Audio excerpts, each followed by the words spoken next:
Assalamualaikum warahmatullahi wabarakatuh. Good afternoon, my students. Welcome to my video. And in this session, we are going to learn about passive voice atau kalimat pasif.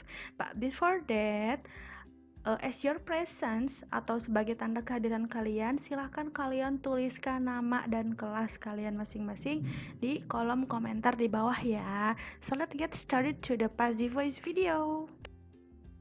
Nah, apa itu kalimat pasif? Nah, jadi kita punya dua kalimat. Yang pertama kalimat aktif atau kalimat yang subjeknya itu melakukan sesuatu terhadap objek. Sedangkan kalimat pasif adalah objek yang dikenai suatu pekerjaan. Nah, sebelum kita ke bahasa Inggrisnya nih, mari kita bahas dalam bahasa Indonesianya dulu ya. Nah, di sini coba kita lihat kalimat aktif itu biasanya memakai kata kerja yang mempunyai imbuhan misalkan membaca, menulis, menyanyi gitu ya. Jika di kalimat pasif itu imbuhannya karena si objek yang dikenai pekerjaan, maka imbuhannya berubah menjadi di atau ber. Nah, kita lihat contoh yang di bawah ini. Ada kalimat aktif, Nurul membaca buku.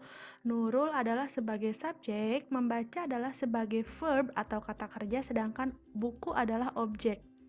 Nah, kalimat pasif itu objeknya yang dikenai pekerjaan. Otomatis si objeknya itu berubah atau berpindah ke depan.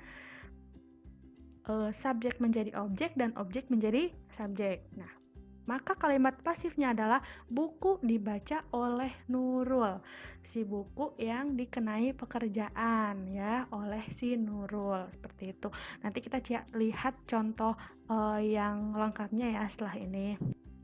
Nah, tadi kalian setidaknya sudah ada gambaran ya tentang apa itu kalimat pasif dan apa itu kalimat aktif. Nah, kita lihat sekarang ada syarat sebuah kalimat.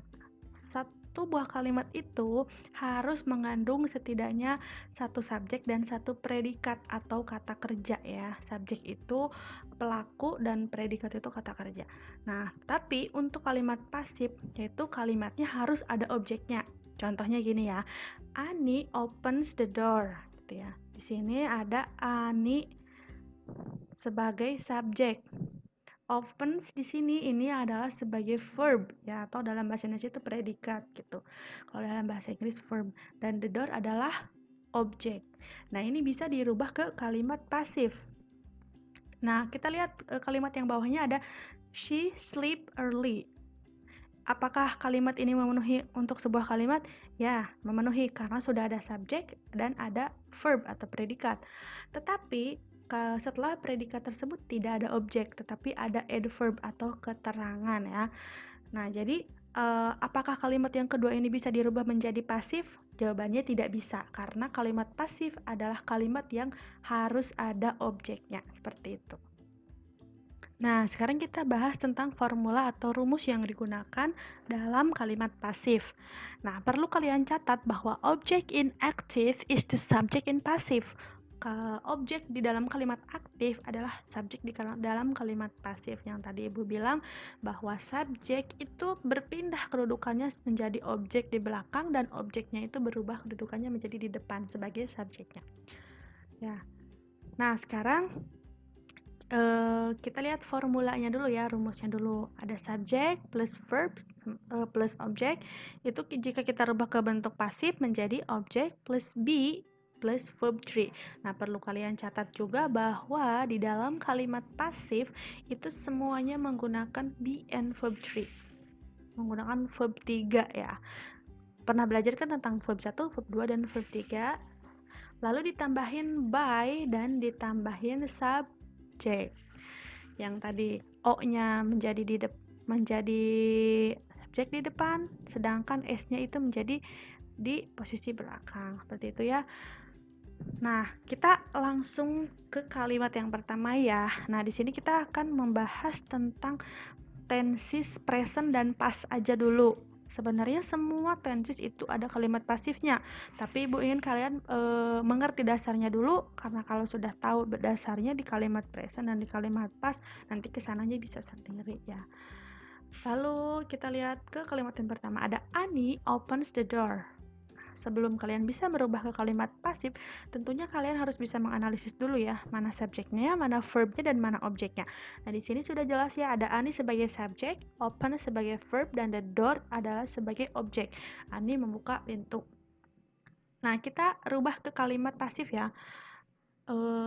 Objek itu tadi yang di belakang posisinya berpindah ke depan. Menjadi the door, nah ditambahin is.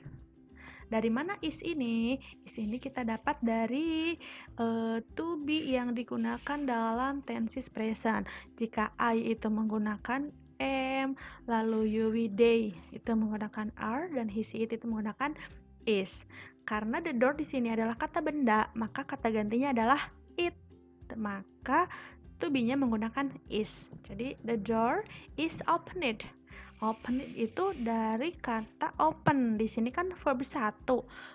Maka verb 3 dari open adalah opened ya. Lalu setelah verb 3-nya clear nih, kita tambahin by atau oleh. Nanti baru subjeknya yang dari depan itu pindahkan ke belakang oleh Ani. Jadi artinya yang tadi Ani membuka pintu, maka bentuk pasifnya adalah pintu dibuka atau is open by Ani, oleh Ani. Seperti itu ya. Kita lihat ke contoh kalimat yang kedua. Di sini ada she brings a bag. Analisis dulu. Subjeknya adalah she, verbnya adalah brings, objeknya adalah a bag. Dia perempuan membawa tas, sebuah tas gitu ya. Mari kita rubah ke kalimat pasif. Di sini ya, objek seperti biasa pindah ke depan. Ada a bag is. Kenapa di sini pakai is lagi? Karena yaitu objeknya a bag ya, atau kata benda. Maka kata gantinya adalah it dan menggunakan to be is. Lalu di sini ada brought. Brought di sini ini bentuk verb 3 dari brings. Ya, karena passive voice itu wajib verb 3 ya, wajib verb 3. Lalu tambahin by, oleh, dan di sini her. Loh, kenapa Miss di depan kan she? Kenapa di belakang jadi her? Nah, kita lihat ke tabel yang di pinggir sini. Jika subjek ya berubah kedudukannya menjadi objek, maka dia juga akan berubah. Jika I akan berubah menjadi me, we jadi us, they jadi them, he jadi him, she jadi her. Karena berubah kedudukannya ya, yang tadinya dia di depan gitu sebagai subjek, dia pindah ke belakang jadi sebagai objek gitu. Jadi maka di sini dituliskan her. Seperti itu. Langsung saja kita ke kalimat yang ketiga. Di sini ada John helped the boy. Kita analisis dulu, John sebagai subjek, help-nya sebagai verb, dan the boy-nya sebagai objek. Nah, kita lihat dulu kalimatnya nih. Jika kalimat di atas tadi merupakan kalimat present, beda dengan kalimat yang nomor 3. Ini di sini sudah ada verb 2. Berarti ini adalah bentuk past. Nah, jika bentuk past dirubah ke kalimat pasif, gimana cara ngerubahnya? Perbedaannya adalah hanya di to be-nya di sini ya. To be yang digunakan dalam past tense. Past tense itu menggunakan to be, was, dan were. Nah, di sini kita mulai rubah dari posisi subjeknya ada the boy ya. The boy-nya pindah ke depan. Lalu the boy itu berarti dirubah atau kata gantinya adalah he ya, karena dia laki-laki jadi he. Nah, maka jika dia he, pakai to be-nya was. The boy was helped. Help di sini verb 3 dari help di depan di kalimat aktifnya, karena sudah verb 2. Ini merupakan regular verb, jadi tetap help-nya sama dengan kalimat ini. Lalu kita tambah by dan John. John-nya yang tadinya di depan pindah ke belakang gitu. Nah, kita lihat kalimat nomor 4 ada he drank a cup of coffee. Kita analisis dulu, he sebagai subjek, drank sebagai drank sebagai verb, dan a cup of coffee sebagai objek. Dia meminum secangkir kopi, ya, artinya a cup of coffee. Lalu kita rubah ke bentuk pasifnya, maka a cup of coffee ya pindah ke depan ditambah was be-nya. Kenapa di sini be-nya was? Karena a cup of coffee itu kata benda, maka kata gantinya adalah it dan menggunakan to be was. Nah, di sini setelah ditambahkan was, kita tambahkan verb 3. Verb 3 dari drank di sini adalah drunk.